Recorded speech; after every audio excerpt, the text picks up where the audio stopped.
कुछ दिनों से सोनू निगम जी जो हैं वो कैंपेन चला रहे हैं टी सीरीज और भूषण कुमार जी के प्रति। तो इस सिलसिले में मैं ये बोलना चाहती हूँ कि टी सीरीज ने आज तक हजारों कलाकारों को ब्रेक दिया है, जो कि आउटसाइडर्स हैं, जो इंडस्ट्री से नहीं जुड़े हुए। उसमें म्यूजिक डायरेक्टर्स हैं, सिंगर्स हैं, लिरिसिस्ट हैं, एक्टर्स हैं, डायरेक्टर्स हैं। 10 न्यू कमर्स को चांस दिया।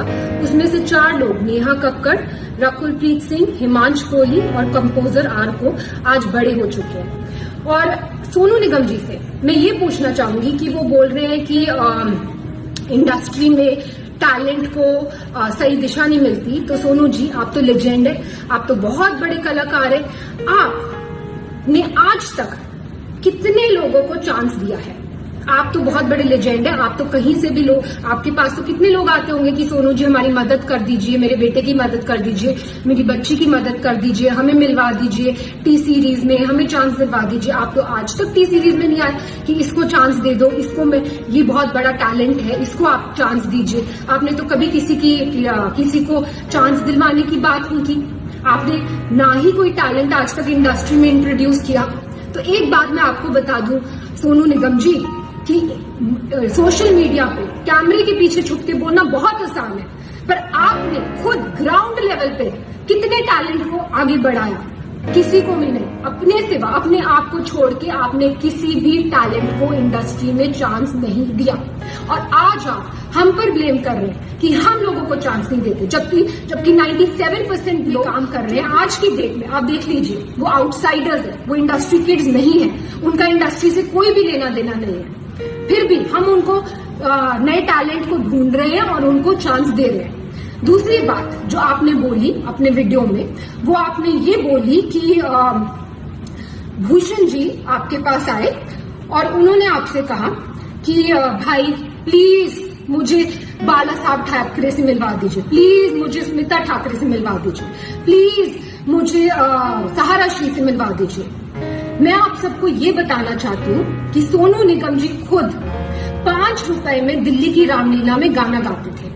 वहां से इनको स्पॉट किया गुलशन कुमार जी ने।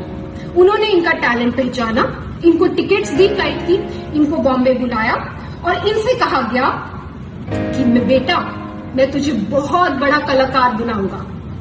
आप बताइए सोनू निगम जी, आपसे ये बात कही गई कि नहीं कही गई कि आपको बहुत बड़ा कलाकार बनाएंगे? कही गई।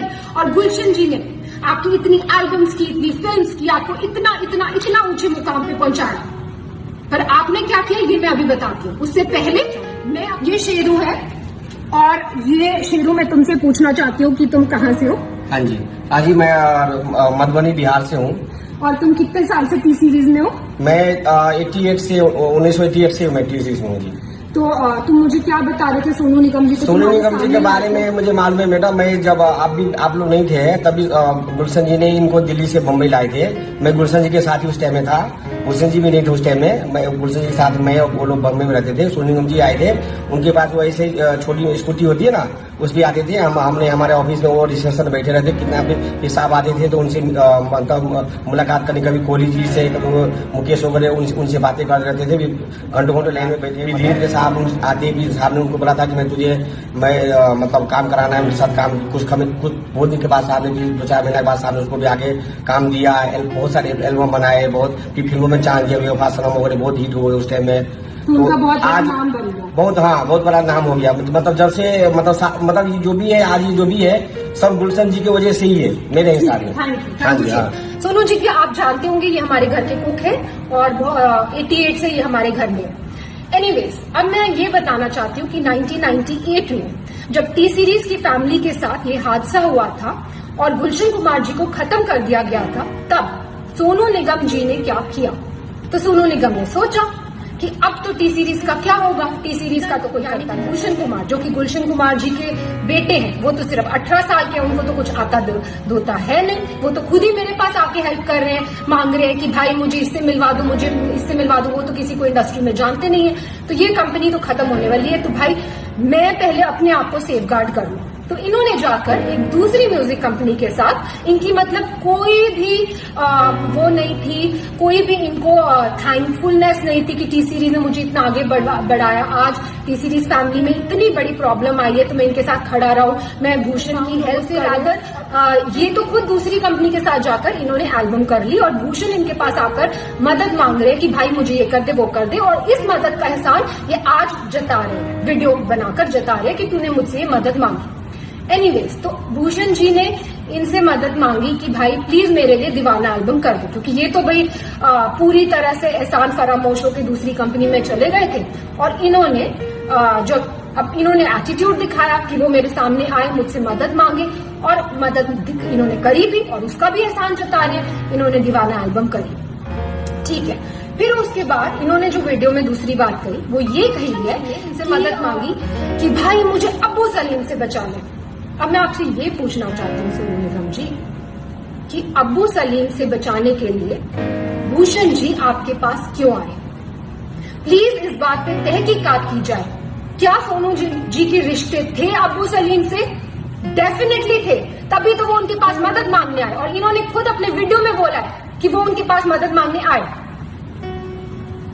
नेक्स्ट चीज जो मैं ये बोलना चाहती हूँ कि सोनू जी ने बोला है कि भूषण जी पे एक लड़की ने आरोप लगाया मीटू का, और उसके बाद वो आरोप वापस ले लिया गया और भूषण जी ने माफिया की चाल चली, पर मीडिया को सब पता है, मतलब भूषण जी मीटू रेपिस्ट है, लेकिन ये बात माफिया ने दबा दी। अब मैं आपको ये बताना चाहती हूँ सोनू जी कि मीटू एक बहुत ही अच्छी मूवमेंट थी जो स्टार्ट की गई इसलिए ताकि सोसाइटी में जो ऐसे लोग हैं, जो बुरे लोग हैं, उनका सफाया हो सके। पर इस मूवमेंट का बहुत सारे ऐसे लोगों ने फायदा उठाया, पैसे ऐंठने के लिए, ब्लैकमेल करने के लिए, किसी को किसी से वेंजेंस है तो किसी लड़की के कंधे पे बंदूक रख के चलाने के लिए, और ऐसे ही हमें बहुत सारी ब्लैकमेलिंग कॉल्स आई मीटू के टाइम पर। उस टाइम पर हमने सिर्फ पुलिस की सपोर्ट ली, पुलिस की हेल्प ली, और पुलिस ने तहकीकात की और पुलिस ने ये क्लियर कर दिया कि ये तो सीधा सीधा ब्लैकमेलिंग का केस है। और पुलिस ने हमने पूछा कि क्या आपको कुछ करना है, कुछ मानहानि का दावा करना है या कुछ करना है, हमने डिसाइड किया कि नहीं, हम मीडिया तक में भी ये बात आउट। क्यों? क्योंकि हम खुद किसी लड़की को डाउन क्यों करें, हम किसी लड़की को क्यों उसको इस तरह भरे बाजार में उसकी इज्जत उतारें। लेकिन उसका ऐसे बहुत सारे केसेस आए हमारे पास, और उसका फायदा आप जैसे लोग उठाते, और कई लड़कियों ने एडमिट भी किया कि कई लोगों ने जो सच्चे दुश्मन है इंडस्ट्री में, उन्होंने वो पीछे थे इस मिली भगत के, लेकिन देखिए आप आज भी इसका फायदा उठा रहे। मैं पूछना चाहती हूँ सोनू निगम जी, क्या है मीटू मूवमेंट? मैं लगा दूं आप पे मीटू, तो मैं लगा दूं आप पे मीटू, बोल दो आप मीटू रेपिस्ट है, हो जाएंगे आप मीटू रेपिस्ट। तो प्लीज सोच समझ के वीडियो बनाया कीजिए, क्योंकि आपने धमकाया वीडियो में कि आप उस लड़की का वीडियो आउट कर देंगे। बेशक कीजिए, पर नेक्स्ट टाइम कोई भी वीडियो आउट करना हो, याद रखिए प्रूफ के साथ कीजिए। बिना प्रूफ के मीटू मूवमेंट का कोई मतलब ही नहीं है, बिना प्रूफ की कोई इल्जाम लगाता है। क्योंकि जब से आपने ही अपना वीडियो ऑन किया है तब से वापस हमारे पास ब्लैकमेलिंग कॉल शुरू हो गए, वापस से लड़कियां उठ गई हैं कि हमें तो सोनू निगम जी से इंस्पिरेशन मिल गई है, हमें आप पर, आप हमें काम दो, या तो हमें आप पैसा दो, नहीं तो हम आप पर ये कर देंगे। सिर्फ ये लड़कियां ही, बहुत सारे सिंगल्स जो खड़े हुए हैं वो कर रहे हैं, वो ऐसे ब्लैकमेल कर रहे हैं। मुझे ये वीडियो बिल्कुल भी नहीं बनाना था सोनू निगम जी, और भूषण जी ने तो मुझे स्पेशली बोला था कि हमें चुप रहना, हमें चुप्पी साधे रखनी है, लेकिन आपने अभी भी अपनी कैंपेन बंद नहीं की है। आज भी हम कोशिश करते हैं टी सीरीज से कि 80% लोग, 100% लोगों को चांस दे, पर कई बार लोगों को काम नहीं मिल पाता बिकॉज सो मेनी रीजंस। किसी म्यूजिक डायरेक्टर, कोई धुन में कोई कलाकार जाता है, कोई धुन में कोई कलाकार जाता है। 80% लोगों को तो काम मिल रहा है ना मार्केट में, जो 20% लोगों को काम नहीं मिल रहा वो कोई भी शुरू हो जाएगा, कोई भी किसी पे भी आरोप लगा सकता है। तो ऐसा माहौल है। और आपने जब अपना वीडियो ऑन किया तो मैं आपको बता दूं कि मेरे साथ क्या हुआ। मेरे हस्बैंड के against death threats, social media पे डेथ थ्रेट्स, मेरे लिए रेप थ्रेट्स, और मेरे बच्चे के लिए थ्रेट्स। मैं क्यों सहूं ये सब? मैं क्यों सहूं अपने बच्चे के लिए थ्रेट्स?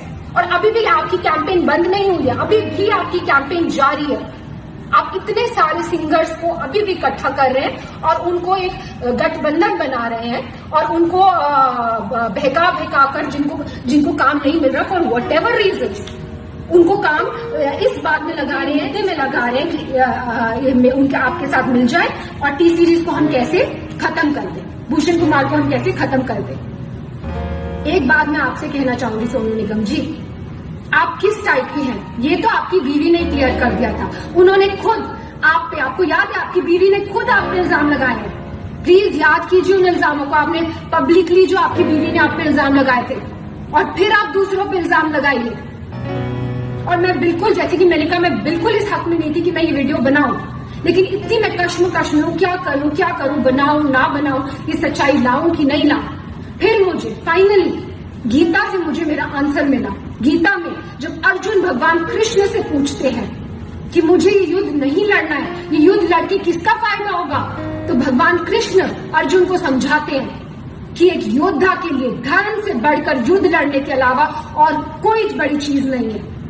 अगर तुम युद्ध नहीं लड़ोगे तो तुम अपना यश गवाओगे, तुम्हारा अपयश होगा, संसार में लोग तुम्हारे अपयश की चर्चा करेंगे और तुम्हारे दुश्मन हर तरह की कटु वचन बोलकर तुम्हारा वर्णन करेंगे। और वही हो रहा है, सब लोग कटु वचन बोल रहे हैं, सारी दुनिया।